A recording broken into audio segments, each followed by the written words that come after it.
Hello ನಮಸ್ತೆ ಸ್ನೇಹಿತರೆ. ಇವತ್ತು ನಾನು ನಿಮಗೆ ಇಡ್ಲಿ ಮಾಡೋದು, ಎಲ್ಲರೂ ಇಡ್ಲಿ ಮಾಡ್ತೀವಿ, ಇವಳೇನಪ್ಪ ಸ್ಪೆಷಲಾಗಿ ಹೇಳ್ತಾಳೆ ಅಂದ್ಕೋಬೇಡಿ.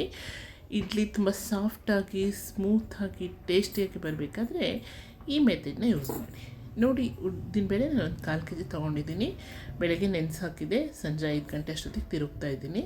ಇದಕ್ಕೆ ಸ್ವಲ್ಪ ನಾವೇನು ಗ್ರೈಂಡ್ ಮಾಡ್ಕೊಳೋಕ್ಕಿಂತ ಮುಂಚೆ ಸ್ವಲ್ಪ ಮಂಡಕ್ಕಿನ ನೆನೆಸ್ಕೊಳ್ಳಿ. ಒಂದು ಮುಷ್ಟಿಯಷ್ಟು ಅಥವಾ 2 ಮುಷ್ಟಿಯಷ್ಟು ಹಾಕ್ಕೊಳ್ಳಿ. ಒಂದು 1/4 kg ಒಂದು 2 ಮುಷ್ಟಿ ಹಾಕ್ಕೊಂಡಿದ್ದೀನಿ. ಸೊ ಅದಕ್ಕೆ ನಾನು 3 ಲೋಟ ರವೆ ತೊಗೋತಾ ಇದ್ದೀನಿ, ಇಡ್ಲಿ ರವೆನ. ನೋಡಿ, 3 ಲೋಟ ಇಡ್ಲಿ ರವೆನ, ಇದೇ ಮೇನ್ ಆಗಿರೋದು. ನಾವೇನು ಮಾಡ್ತೀವಿ, ಇಡ್ಲಿ ರವೆನ ಡೈರೆಕ್ಟಾಗಿ ಉದ್ದಿನಬೇಳೆಗೆ ಹಾಕಿ ನೆನೆಸೋಕೆ ಇಟ್ಬಿಡ್ತೀವಿ ಅಲ್ವಾ. ಸೊ ಹಾಗೆ ಮಾಡಿಬಿಡಿ.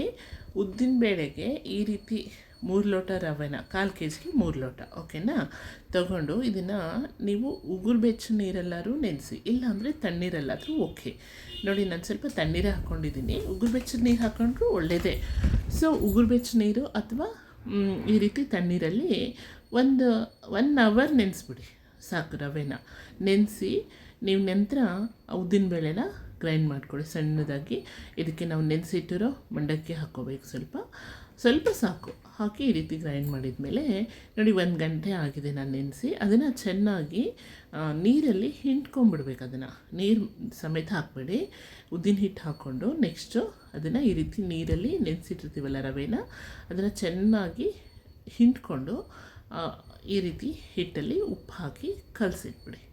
ನಿಮಗೆ ಉಪ್ಪು ತುಂಬಾ ಹಾಕಬೇಡಿ, ಒಂದು ಮೀಡಿಯಮ್ ಹಾಕ್ಕೊಂಡು ಕಲಸಿಡಿ. ಸೋಡಾ ಬೇಡ, ಎಂತ ಬೇಡ. ಸೋಡಾ ಹಾಕೋದು ಉಪಯೋಗನೇ ಇಲ್ಲ, ನಾವು ಸೋಡಾ ಹಾಕ್ಕೊಳ್ಳೇಬಾರ್ದು.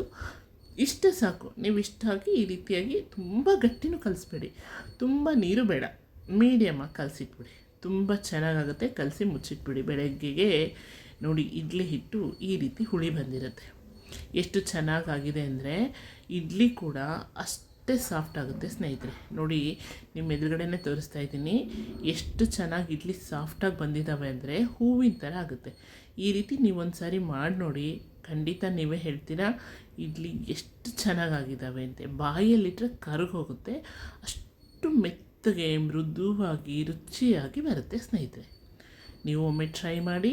ನಾನು ಪುದೀನ ಚಟ್ನಿ, ಸಾಂಬಾರು ಹಾಗೆಯೇ ಉದ್ದಿನ ವಡೆ ಮಾಡಿಕೊಂಡು ತಿಂದಾಯಿತು. ಈ ವಿಡಿಯೋ ಇಷ್ಟ ಆಯ್ತಲ್ವಾ? Thank you.